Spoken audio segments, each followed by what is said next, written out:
पुरुषार्थ कथा सुनो सुनो सिद्धार्थ कथा। सत्य कथा पुरुषार्थ कथा सुनो सुनो सिद्धार्थ कथा। चढ़ते सूरज सा तेजवान वो कीर्तिमान, हुंकार भरे जब कूच करे, थर थर कांपे आसमान। वो राजपुत्र वो शूरवीर, पर्वत को भेद दे उसके तीर, शांति का स्रोत करुणा की धार, निर्झर झरे मन से अपार। वो राजपुत्र वो शूरवीर, पर्वत को भेद दे उसके तीर, है शाक्य वंश का वो तारा, जगमग है जिससे जग सारा। सत्य कथा पुरुषार्थ कथा सुनो सुनो सिद्धार्थ कथा।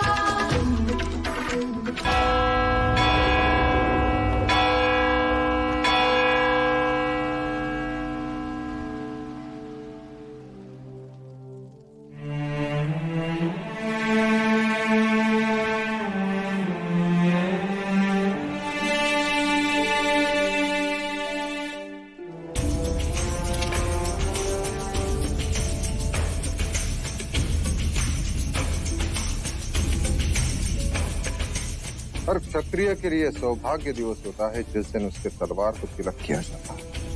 और हर शतरानी इस दिन की राह देखते देखते अपने ही आंसुओं में डूब जाती।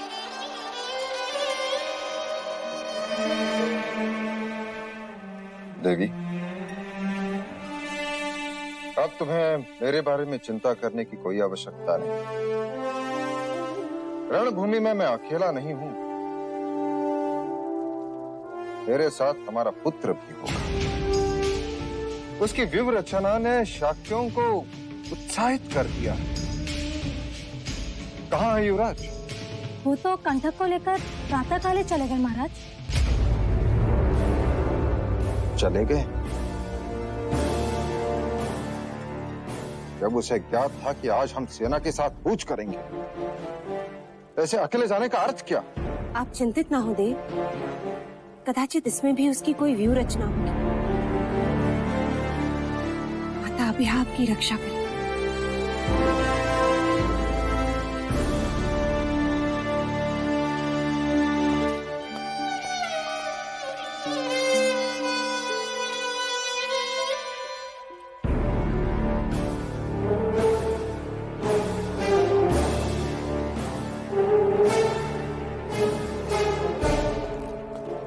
विजयी भव। देवता, आज रणभूमि में जाने से पहले मैं तुमसे एक वचन चाहती हूँ। कैसा वचन? रणभूमि में शाक्यों के विजयश्री का संदेश सुनने के साथ साथ मैं एक और शुभ संदेश सुनना चाहती हूँ।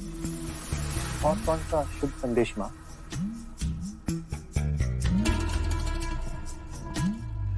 युवराज सिद्धार्थ की मृत्यु का संदेश।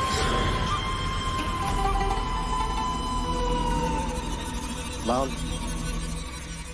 मैं तुमसे पहले भी कह चुका हूं कि मैं सिद्धार्थ को कपट से नहीं मारूंगा।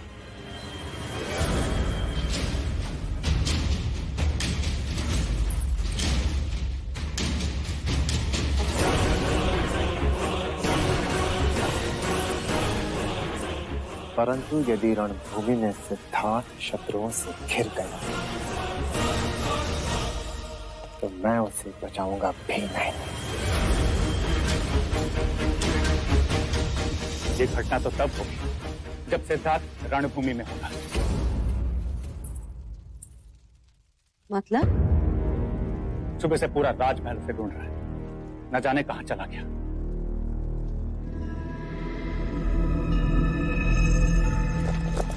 महाराज शुद्धोधन की, महाराज शुद्धोधन की, महाराज शुद्धोधन की, महाराज शुद्धोधन की। शुद्धोधन की। युवराज सिद्धार्थ आ गए? अभी तक नहीं भाई महाराज। ये जाने कहाँ गया? आते ही मुझे सूचित कर दो। जी महाराज। महाराज शुद्धोधन की। महाराज शुद्धोधन की।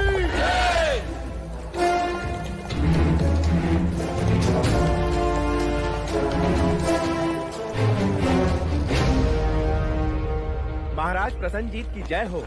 महाराज शुद्धोधन अपनी सेना के साथ कपिल वस्तु से कूच कर चुके हैं। अर्थात शाक्यों का अभिमान उन्हें मिट्टी में मिलाकर ही रहेगा।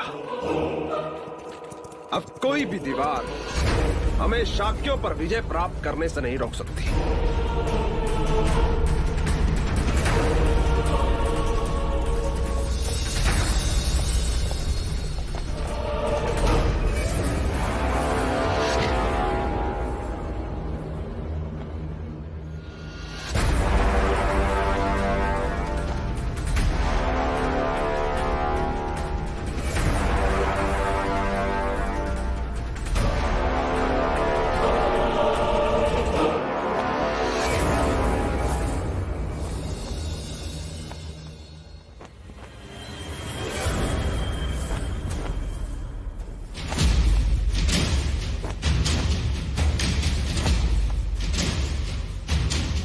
महाराज, कौशल की सेना हमारी सेना से कई गुना अधिक है। लगता है प्रसन्नजीत ने इस युद्ध में अपनी पूरी शक्ति लगा दी। हाँ सेना, चलो।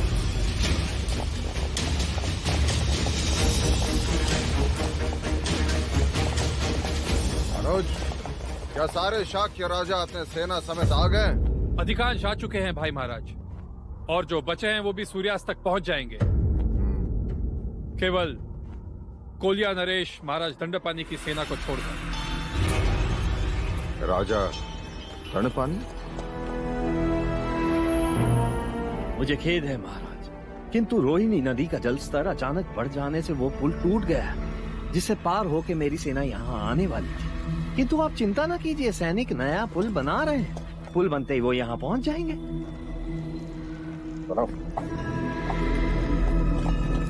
सेना तब पहुंचेगी महाराज जब निकली हो।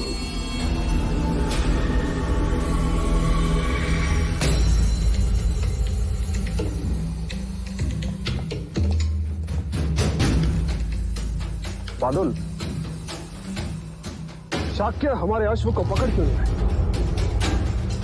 कदाचित कौशल की विशाल सेना को देखकर भयभीत हो गए। कदाचित हथियार बनाने के लिए लोहा पिघला रहे हो। महाराज, अभी अभी गुप्तचर से सूचना मिली है कि महाराज शुद्धोधन का ज्येष्ठ पुत्र सिद्धार्थ युद्ध की घोषणा सुनते ही भाग गया। बहुत समझदार है, इसीलिए समझदारी दिखाते भाग गया। और ये सब ये मरकर हार कर भागेंगे। युवराज सिद्धार्थ की व्यूह रचना के अनुसार कल सुबह हम प्रसन्नजीत को घाटी के छोटे मैदान पर चुनौती देंगे। अपने अपनी तैयारियां कर लो और सबको अपना अपना स्थान लेने की सूचना दे दो। युवराज सिद्धार्थ का कोई समाचार? खेद है महाराज, अभी तक कोई सूचना प्राप्त नहीं हुई है। महाराज, युवराज प्रत्यक्ष रूप से ना सही, किंतु परोक्ष रूप से तो हमारे साथी हैं। अर्थात उनकी व्यूह रचना तो हमारे साथी है महाराज।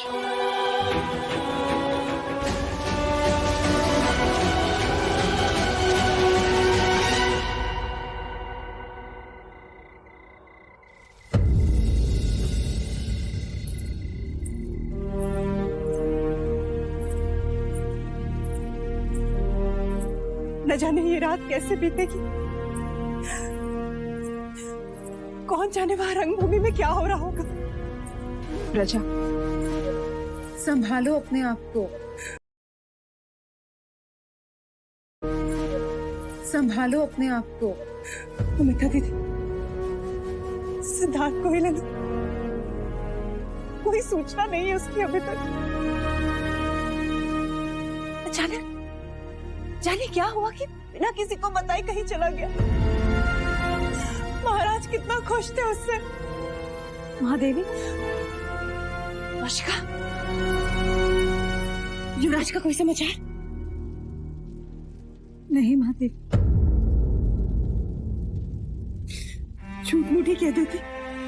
हाँ महादेवी। कैसे हाँ कह दो महादेवी? जो समाचार मैंने सुना है वो अत्यंत भयभीत कर देने वाला है। समाचार? कैसे समाचार? लाशिका बोल। कल रात क्या लाशिका? कल रात युवराज ने पहली बार मृत्यु को देखा।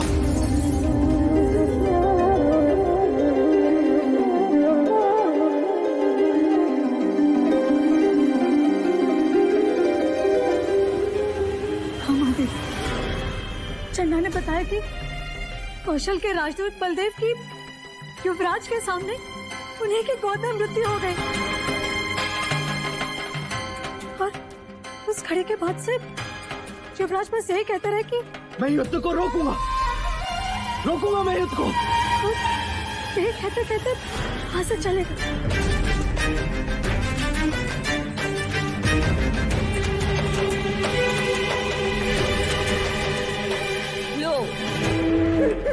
हो गया घंटादार, इतने वर्षों का श्रम व्यर्थ हो गया। आप नहीं जानती अम्बिका जी, युवराज मृत्यु ना देखी इस भय से दिन रात मरते आए हैं हम। क्या कुछ नहीं किया उनसे मृत्यु को छुपाने के लिए। हे भगवान, महाराज को पता चलेगा तो पता नहीं क्या होगा। तुम शांत रहोगी मंगला?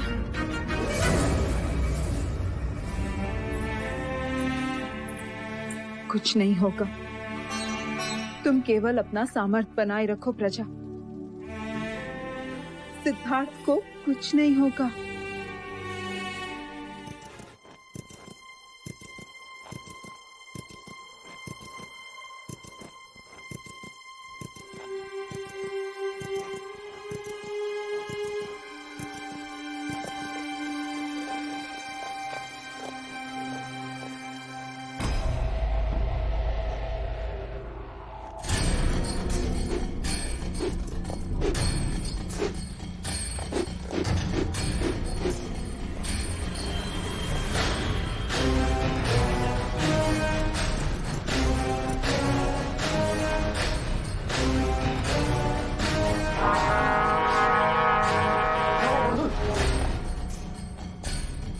देखिए महाराज, कोहरे की आड़ लेकर शाह की सेना पहाड़ी के भीतर चली गई है।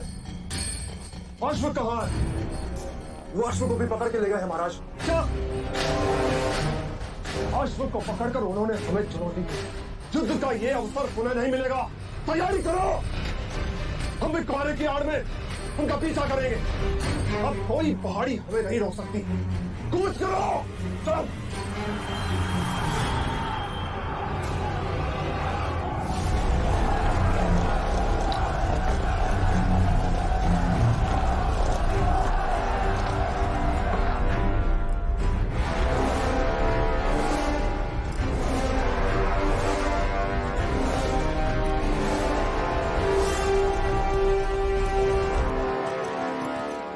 अप्रतिम। कुमार देवदत्त की जय। कुमार देवदत्त की जय।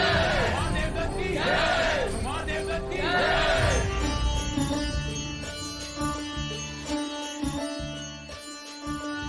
आरती उतारो श्री राम रघुवर की, राम रघुवर की, श्री राम सियावर की, राम रघुवर की, श्री राम सियावर की।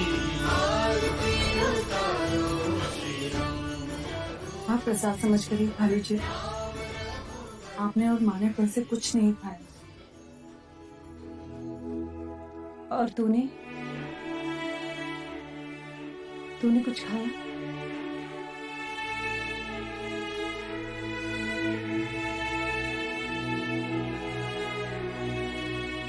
स्वयं भूखी है और मुझे खाने के लिए कह रही है। मैं तेरी भावनाएं समझती हूँ गोपा, पर तू भी तो मुझे जानती है ना। सिद्धार्थ और महाराज का चेहरा देखे बिना मेरे मुंह से अन्न का एक दाना भी नीचे नहीं जाता। मैं नहीं चाहती कि महाराज की रक्षा के लिए मेरी तपस्या में कोई भी कमी आए।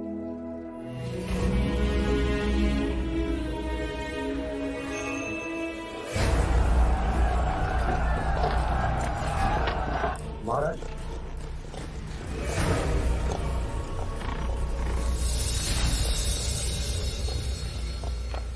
मैं कौशल राज्य का सेनापति बांदुल आपको यह सुझाव देने आया हूं कि आप यज्ञ के अश्व को छोड़ दें, कौशल नरेश का आधिपत्य स्वीकारें और कपिल वस्तु की शांति बनाए रखें, अन्यथा युद्ध करें। हम भी यहाँ शस्त्रों का प्रदर्शन करने के लिए नहीं आए सेनापति बांदुल। हम चाहते भेड़ और बकरियां नहीं है जो दंड की आवाज सुनकर पीछे पीछे चलने लगे। भेड़ और बकरियां हाथी का कुछ नहीं बिगाड़ सकती सेनापति। भेड़ बकरियां तो दूर की बात है, एक चींटी भी कान में घुस जाए तो हाथी को पागल कर सकती है। युद्ध की तैयारी करो सेनापति बांदुल। अश्वमेध यज्ञ कहीं खुली आंखों का स्वप्न बनकर न रह जाए।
कैसा दृश्य था?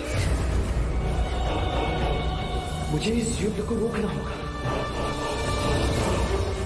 कपिल वस्तु के योद्धाओं, कृपा है मां भ्या की। सौभाग्य है हमारा कि हम क्षत्रियों का युद्ध का अवसर मिला है। हमारे मिट्टी के प्रति प्राण अर्पण करने का अवसर मिला है। ऐसे टूट पड़ो शत्रु पर कि वो देखता रह जाए। उखाड़ फेंको साहस में अंधे प्रसन्नजीत को, जिसने हम शाक्यों के स्वाभिमान को ललकारा है। वो मां भ्या वो शाक्य गणतंत्र की।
की यही चाल थी कि हम खाई में रहे और वो चोटी पर। यदि हम यही रहे तो हम होगी। हमें उन पहाड़ों पर जाकर आक्रमण करना होगा महाराज।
राजा दंडपानी, यदि ऐसे ही कौशल सेना गिरती रही तो उनकी पराजय निश्चित है। विद्या पर विश्वास न करो अनुज। वो ऊपर नहीं आ सकते, परंतु उनके तीर वर्षा की बूंदों की तरह पड़ रहे हैं। देखो।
तो तुम देवदत्त हो जो युवराज सिद्धार्थ से पराजित हुए थे, आज मुझसे पराजित हो गए।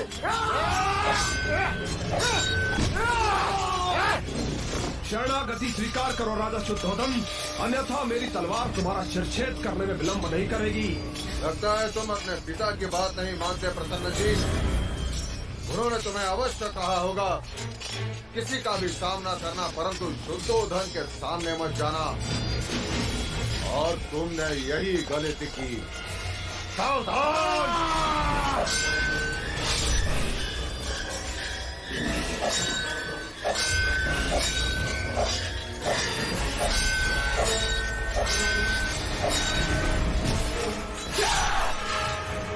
राजा अमितोदन, महाराज को समझाओ, हमारी सेना कम हो रही है और वो अपनी सेना को बढ़ा रहे हैं। आधिपत्य स्वीकार लें, अन्यथा हम बुरी तरह पराजित हो जाएंगे। शायरों की बोली नहीं बोलता राजा दंडपानी, और पराजय से पहले पराजय नहीं स्वीकारता।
पिताजी, हमें महाराज की सहायता के लिए जाना चाहिए।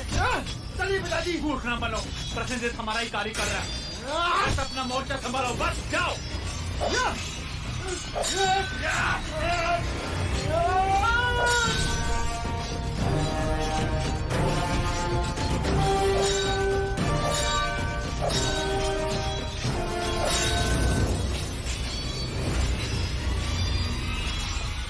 मेरे चरणों में अपना शीश झुकाओ और अपने प्राणों की भिक्षा मांगो, भिक्षा।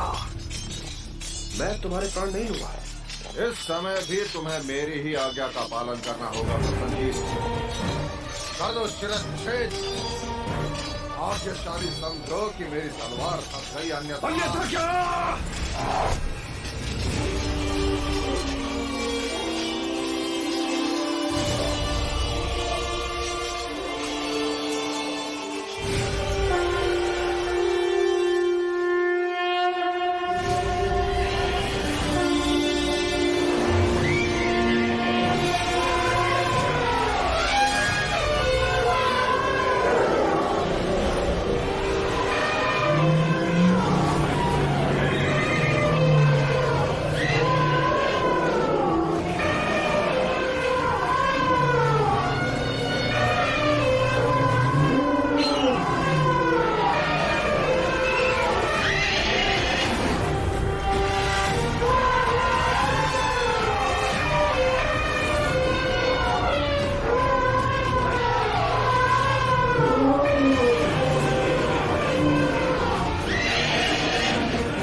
कौशल नरेश, केवल मेरे आदेश की आवश्यकता है। ये सारे हाथी कुछ ही पल में तुम्हारी सेना को कुचल देंगे।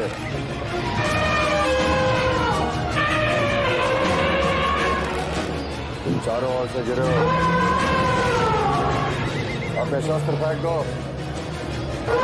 कुछ देर पहले तुमने कहा था, अब मैं कहता हूं, शरणागति स्वीकार लो, अन्यथा। शरणागति स्वीकारने से तो अच्छा है हम लड़कर मरे। बस बंद कीजिए ये रक्तपात, रोक दीजिए अहम की लड़ाई। क्या पाएंगे आप? युद्ध से कभी किसी को कुछ प्राप्त नहीं होता, केवल घृणा बढ़ती है। जानते हैं आप, युद्ध में कभी किसी की विजय नहीं होती, केवल मनुष्यता की हार होती है। युद्ध में विजयी को भी नुकसान ही होता है, वो अपने देश के कई उत्तम मनुष्य को खो देता है, अपनी प्रगति के कई वर्ष खो देता है। क्यों लड़ते हैं हम सब उस धरती के लिए जो कभी आपकी थी नहीं? हम अपने प्राण दे सकते हैं युवराज, अपना स्वाभिमान नहीं दे सकते।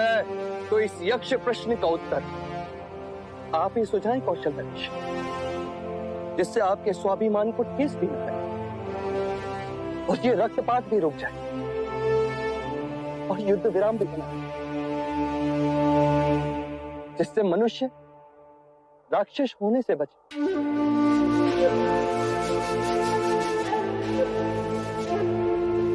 केवल एक पर्याय है मेरे पास, जिससे दोनों देशों का सम्मान बना रहेगा। कैसा पर्याय? हम एक प्रस्ताव रखते हैं। कैसा प्रस्ताव? हमारी दोनों सेनाओं का एक एक योद्धा जो सर्वश्रेष्ठ, उसकी परीक्षा हो, जो लक्ष्य भेदेगा विजय उसी की होगी। क्या शायद है? नहीं, कदापि नहीं। हम युद्ध जीत चुके हैं महाराज। मान्य। क्या आपको घात होगा महाराज? हम जीता हुआ युद्ध हार जाएंगे। शत्रु का नाम मिटाने का यही एक अवसर है महाराज। प्रस्ताव आपने रखा कौशल है, लक्ष्य हम चुने। मान्य है, कहो क्या होगा लक्ष्य? आपका और मेरा सर।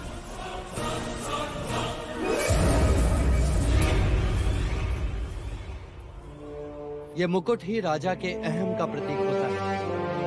तो क्यों ना आज हम इसे ही लक्ष्य बनाएं। आपका मुकुट मेरे सर होगा, मेरा आपका, और हमारी सेना का सर्वश्रेष्ठ धनुर्धर उसे भेदेगा। जो लक्ष्य भेदेगा उसी की विजय।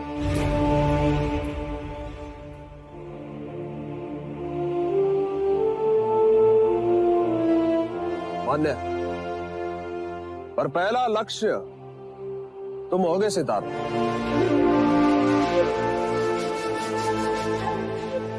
तुम मेरा मुकुट पहनोगे।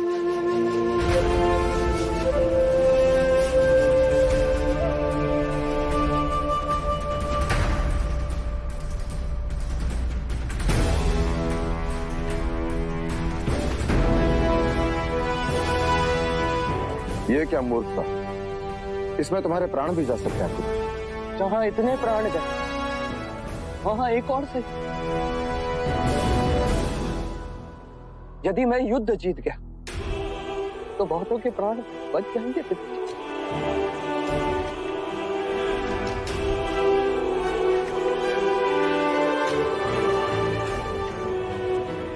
मैंने आपका मुकुट पहन लिया है कौशल नरेश। अब हमारी सेना का सर्वश्रेष्ठ धनुर्धर इसे भेदेगा। परंतु ये लक्ष्य भेदेगा कौन?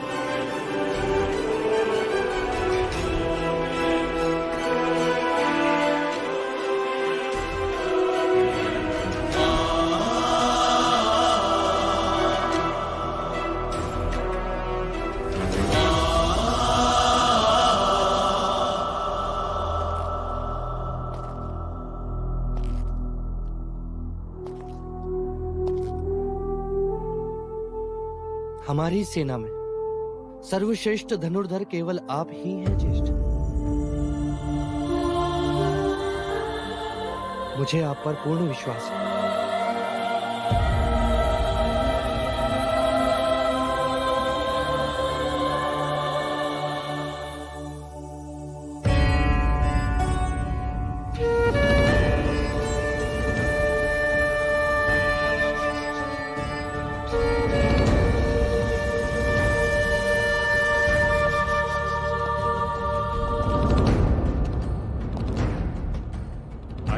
तुम्हारे साथ है पुत्र। लक्ष्य सिद्धार्थ का मुकुट नहीं, उसका सर होना चाहिए।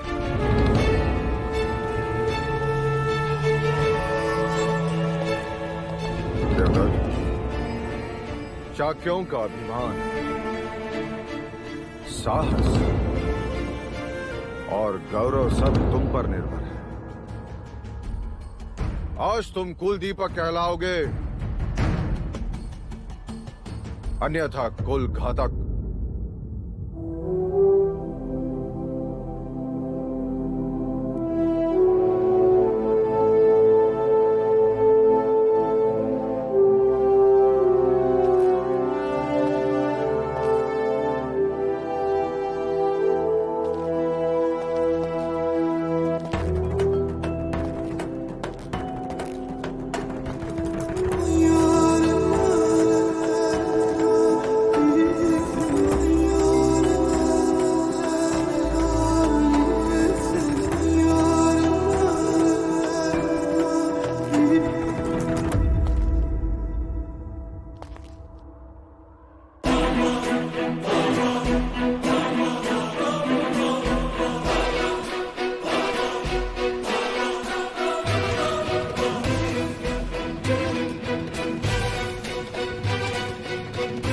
ये मेरा खेत है। इसे मैंने बचाया है। ये पक्षी मेरा है।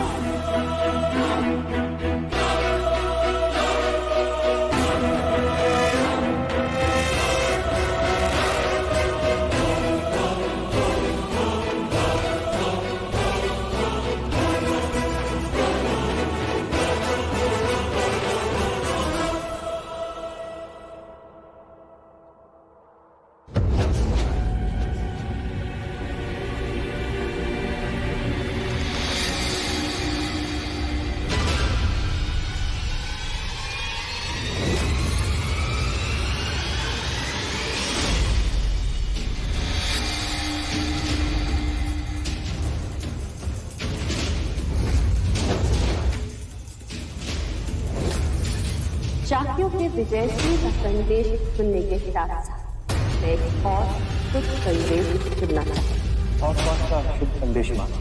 युवराज सिद्धार्थ की मृत्यु का संदेश। शाक्यों का अभिमान, साहस और गौरव सब तुम पर निर्भर।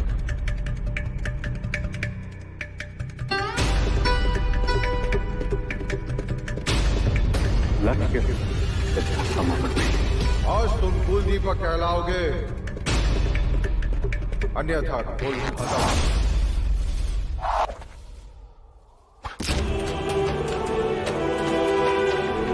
कुमार देवदत्त की जय, कुमार देवदत्त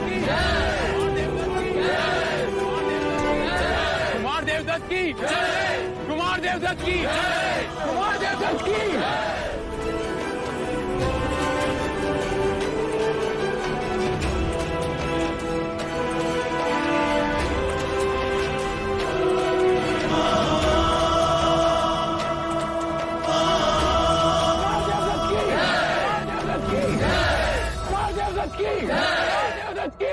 कुमार देवदत्त की, कुमार देवदत्त की, कुमार देवदत्त की, कुमार देवदत्त की, शाक्य गणराज्य की, शाक्य गणराज्य की, शाक्य गणराज्य की, शाक्य गणराज्य की। कौशल नरेश प्रसन्नजीत, अब तुम्हारी बारी।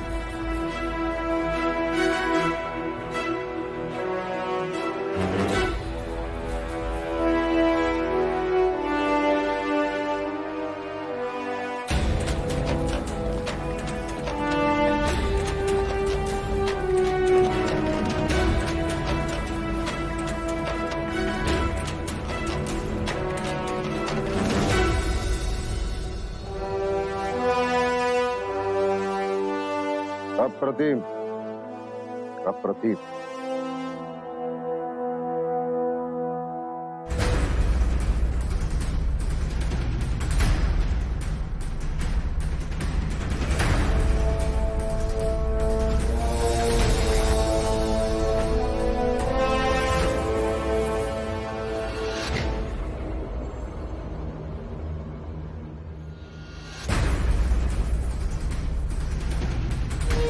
बहादुर, तीर चलाओ।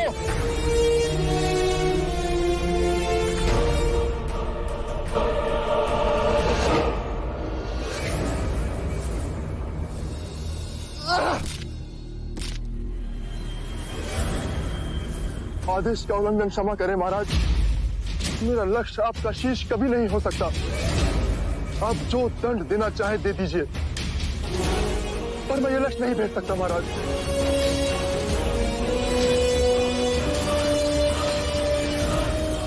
कोई है कोई योद्धा जो इस मुकुट को अपना लक्ष्य बना सके?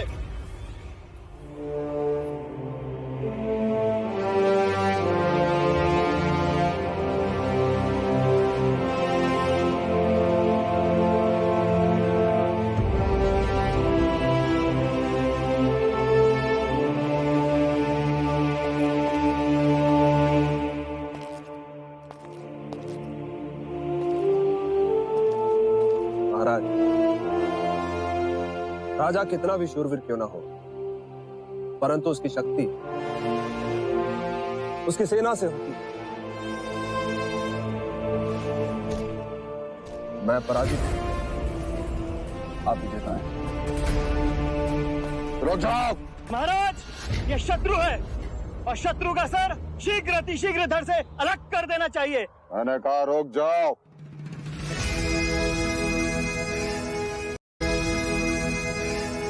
याद है कुछ समय पहले मेरे सर पर तलवार रखकर तुमने क्या कहा कि मेरे पैर छूकर प्रणाम कर और अपने प्राणों की भिक्षा मांग।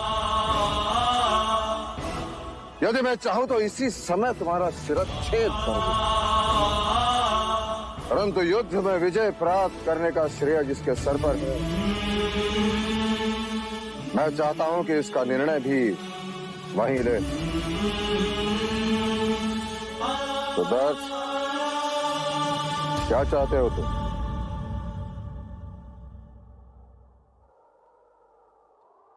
क्षमा और शांति।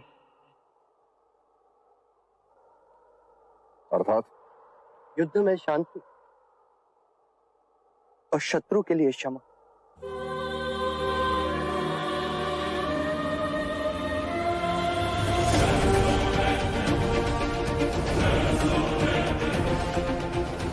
उठो प्रसन्न जी। हम शाक्य शूरवीरों का सम्मान करना जानते हैं। तुम्हारे पिता महाकौशल एक महान योद्धा, उन्हीं का मान रखते हुए मैं तुम्हें जीवन दान देता हूँ। महाराज, ये युद्ध नीति के विरुद्ध है। या शत्रु का सर काट दिया जाए या उसे बंदी बना दिया जाए। महाराज, इस पर कैसे विश्वास किया जाए? ये दोबारा आक्रमण नहीं करेगा। ये समय चर्चाओं का नहीं है। अब जो भी चर्चा होगी संघ सभा में होगी। हमारी कुछ शर्तें हैं प्रसन्नजीत। कहिए। युद्ध में हुआ सारा खर्चा तुम हमें दोगे और साथ साथ ये वचन भी हम पर कभी आक्रमण नहीं करोगे। मैं वचनबद्ध हूं महाराज शुद्धोधन। क्या इस संधि के नाम पर मैं आपसे कुछ भेंट ले सकता हूँ राजा प्रसन्नजीत? प्राण और स्वाभिमान के सिवा कुछ भी मांग सकते हैं। वो सारे शस्त्र जो आप अपने साथ लाए, वो शस्त्र जो प्राण लेते अब और प्राण ना ले सकते। क्या करोगे उन शस्त्रों? उन्हें पिघलाकर सीमाओं पर उन पर संदेश लिखूंगा। युद्ध से युद्ध का अंत नहीं होता, मनुष्यता का अंत होता है। शांति से स्नेह बढ़ता है।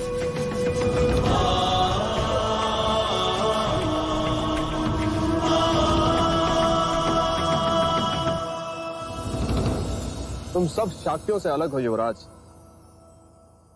पता नहीं क्यों मन तुम्हें शत्रु मानने से विरोध करता है। सत्य कथा,